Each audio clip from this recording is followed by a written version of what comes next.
Hey, what's up you guys? Welcome back to the channel. In today's video, we're going to be doing the Tacoma Whip Mod on my Toyota 4runner.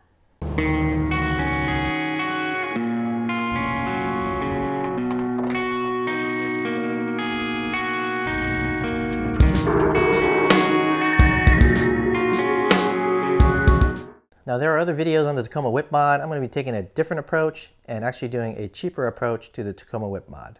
What I'm going to be showing you guys how to do is how to modify this antenna housing to accept normal Tacoma or Toyota antennas, or even aftermarket antennas like this aftermarket one here, or even this Toyota Prius one here. As you guys saw from my last video, my antenna broke yet again, mainly due to my own fault. So that's why I replaced it with this Tacoma antenna instead. Let's go ahead and look at all the parts and tools we're going to need for this job. Alright, these are all the parts you're going to need for the job. You're going to need a 8-32 knurled nut. You can get this from Lowe's or Home Depot for relatively inexpensive. It actually comes in a 2-pack. You will also need the Tacoma Whip antenna here, but you also have the option of going aftermarket as well if you want. For example, you could get a stubby antenna or basically any antenna you want. We're going to be adapting it to make it work with basically any antenna. And of course, you're going to need this piece here. This actually comes from your factory antenna that broke. So I'm going to show you guys how to modify this so you can get it to work with these antennas. In terms of tools for the job, you'll need some kind of flathead, a pair of dikes so you can cut the antenna, some sandpaper in case you need to sand down the knurled nut to make it fit inside the tube. Some super glue is recommended, and also you'll need a 5/32 drill bit and a M5.8 tap. We'll be retapping the hole to a standard Toyota thread pitch so that way we can fit the Tacoma antenna in there. Let's go ahead and get started with the job.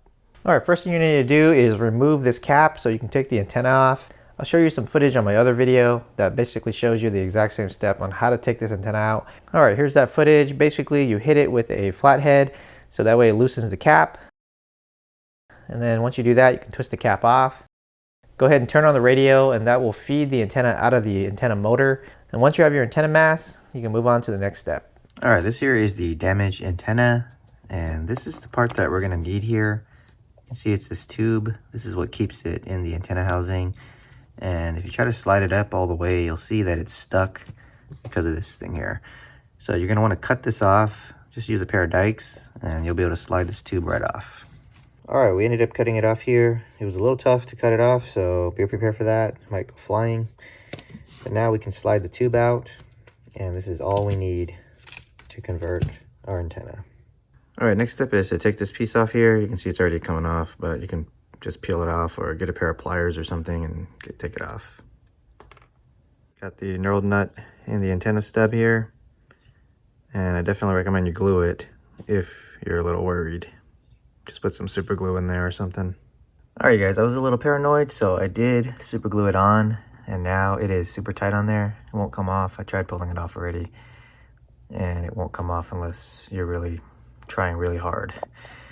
So what I'm going to do is I'm actually going to drill this out to accept a normal Toyota antenna. So basically I'm going to be drilling this out to 5/32 and then tapping it with an M5.8 pitch so that way I can put in a standard Toyota antenna in here. Alright, I've got the thread started and I'm going to go ahead and finish this up and then we're going to reinstall the Toyota antenna.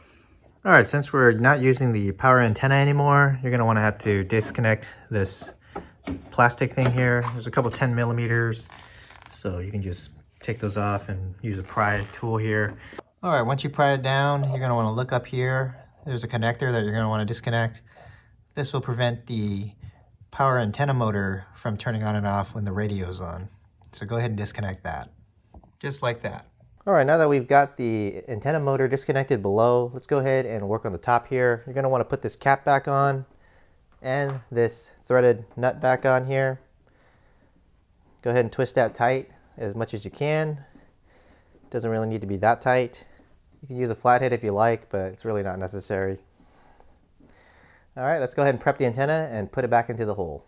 Okay, here's the Tacoma antenna here. You can see it's threaded on the bottom and it will accept it in this tube now. So go ahead and just thread it into the tube here. All the way down as much as you can.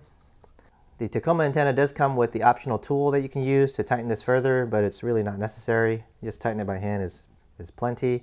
Okay, once it's all threaded, go ahead and drop it into the antenna housing here. And just like that, we're all done with the Tacoma antenna installation.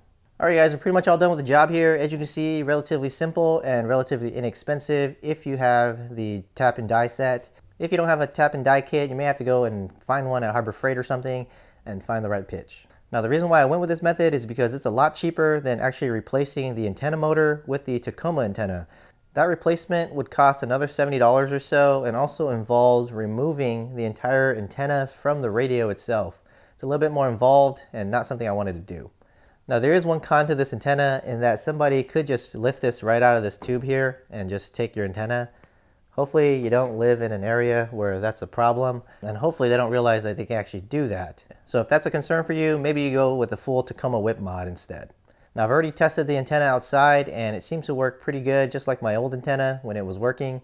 So it seems like a successful mod. Now one thing I wanted to mention is I also have this aftermarket antenna that I tested. This is a stubby one, and this does thread into there just fine as well. So you do have the option of using other antennas. But the problem with this stubby one is I was having a lot of reception issues with some of the channels that I normally listen to, and that's why I decided to get a longer Tacoma antenna instead. Well guys, hopefully you guys enjoyed the video. If it was, make sure you guys hit that like button down below. As always, I'll leave links to all the parts and tools I use down in the video description, so make sure you guys check that out. If you guys have any questions, let me know down in the comments below. If you guys like videos like this, don't forget to hit that subscribe button and also check out other videos on my channel. As always guys, have a nice day, and I'll see you guys in the next video.